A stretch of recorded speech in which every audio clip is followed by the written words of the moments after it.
we are the world. So, Acho, is Big Ben taking a shot at Antonio Brown here? Nah, bro. Big Ben ain't taking no shot. Think about this, though, Marcellus. Big Ben's not taking a shot at AB. But also, let's get real. Let's get to the real focus to the question. Of course Juju ain't got an ego, because he hasn't yet proven he's a number one receiver.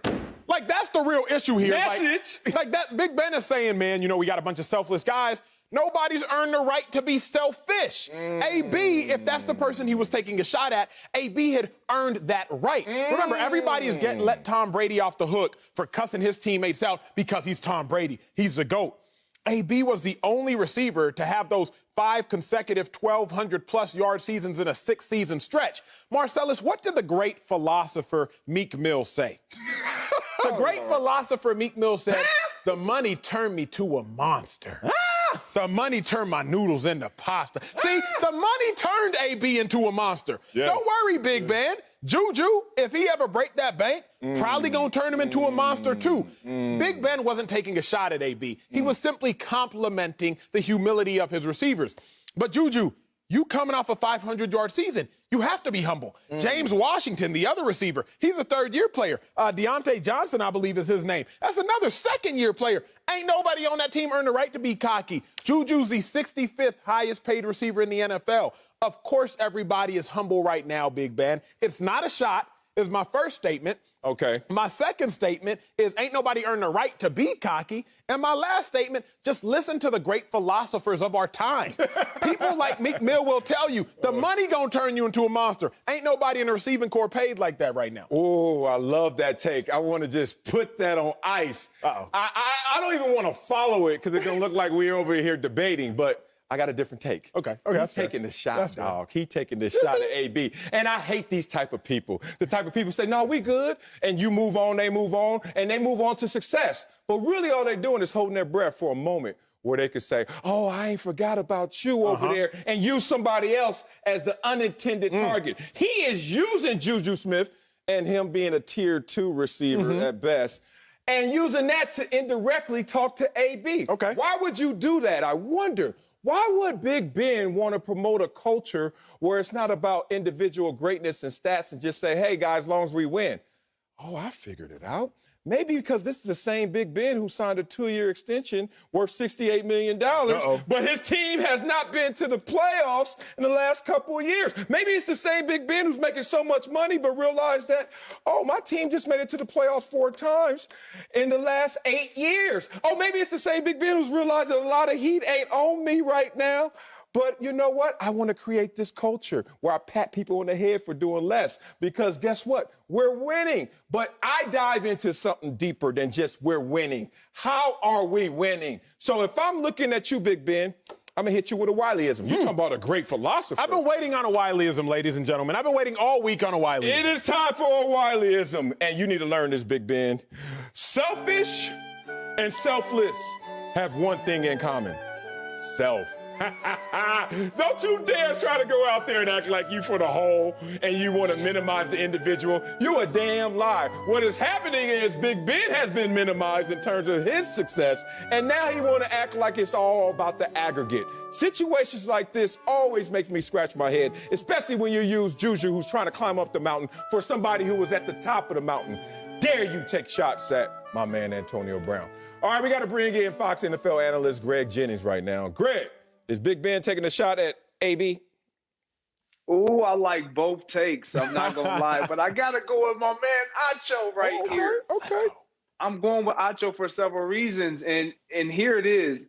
Ben obviously has been exposed to a guy who has been the guy, the number one guy, paid. He put up ridiculous amount of numbers in Antonio Brown, consecutive years.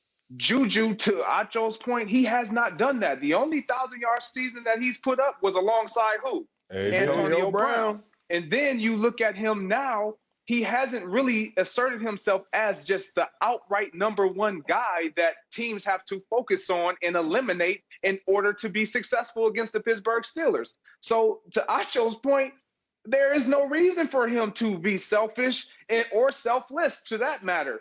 And when you look at this team right now and you look at their receiving corps, they've been getting it done by committee all year long. that's how they're going to win, because there is not that one guy that can say, get me the ball or we won't win. When Antonio Brown was in that locker room, that was the case. If he didn't eat, they didn't really perform well. So when you look at Juju, it and all is great now. I played this position. I know how it works. It's great when everybody's eating and you've been involved. But let you start sitting on the sideline or coming out of that game and sitting in that locker room, having not been a part of a consecutive game or 3 consecutive games or 4 consecutive games, that smile starts to go from here to you almost have to force that smile out. Right now, he has no reason to do that because he knows next week, this upcoming week, I may be back in a part of the game plan. But this week, it wasn't my week. I'm cool with that right now. But moving forward, next week gonna be my turn, right? Yeah, that's how we think as wide receivers. Hey, that's real. When I grew up, man, again, my Nigerian household, Greg, Marcellus already knows this. There's something called Tiger Balm. It's kind of like icy hot, but it's a little bit different. Woo. You know, Tiger Balm, you put it on a bump, a bruise, an ache, a pain, and it would cure it. And then you hear sometimes that Benadryl is kind of a fix-all, Advil is a fix-all. But as I got into the NFL, Greg, I learned this. Winning cures all. And right now, winning is what the Steelers are doing. So everything is all smiles, sunshine, rainbows, because they are winning. But let cats stop winning.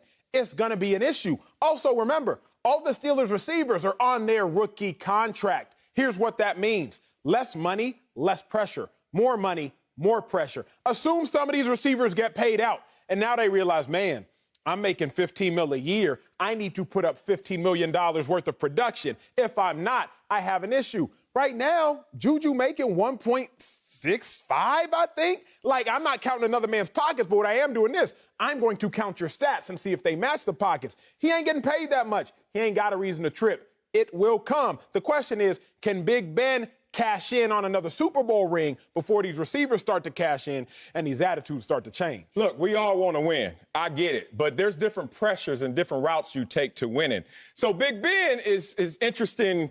Is an interesting figure right now. Not the proper plaintiff for this case, but their culture used to be a ball-out pressure. They had individual stars. Le'Veon Bell was getting his numbers, and they were winning. You got AB getting his numbers, and they will win. And Ben Roethlisberger would get his numbers, and they will win. And then all of a sudden, you look at a situation now where when Ben Roethlisberger was out and the team was having some good success, not great, but looking good without Ben, he looked around and was like, wait a minute. We could change this culture right now, and it doesn't have to be so much about the individuals. We all clap when we like those results. We won. What happens when you're not winning? The first thing that goes is, what are you doing to contribute to this losing?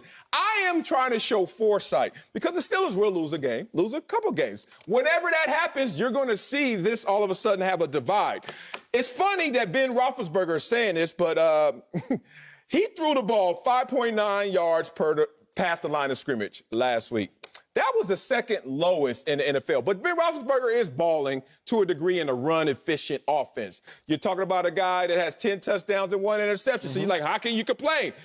Well, Juju is sitting there quietly and taking this pain, even though he probably is complaining. Why? Because Deontay Johnson is the guy who has more pass attempts. Because Chase Claypool has more yards and a higher passer rating when Ben throws to him. So Ben now has a locker room that is just following lock and step to what he wants. But the problem is you're going to need individual ballers. That same kind of hunger you saw from AB and Le'Veon and others, that's what's going to drive them to ultimate success, not just marginal success that he's trying to get right now.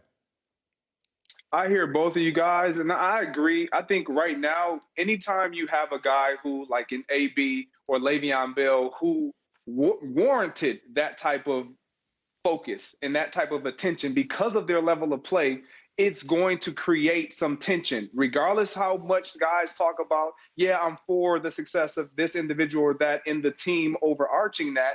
Yet guys want to have their individual success. And one thing about quarterbacks, they don't like to be overlooked. And what was happening in Pittsburgh with AB was Ben kind of was getting overlooked because of the performance that AB was getting. And so when you're a quarterback and you have this receiving core that is like none of them are really superstars.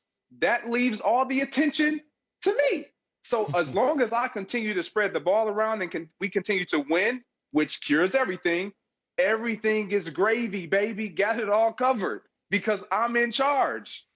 It's crazy, man. Ben wants people to be happy if they're not eating. And if I were on that team, I'd be like, yeah, because you ain't cooking enough. That's why I ain't eating right here. If I'm Ben Roethlisberger, you ain't slick with this little game. This is exactly why AB was mad at Big Ben. AB is like, look, you threw me the ball 168 times in targets. How in the hell you throwing it 166 times to Juju when we ain't the same? And then you over there petting Juju and giving him all the praise. And meanwhile, you called me out when you threw a ball to a defensive tackle one time and got the nerve to go on the radio and call me out. Why you try to build us the same? It's just this weird culture that's being created right there where Ben is on top. It's the way he wanted it. It's the way he got it right now.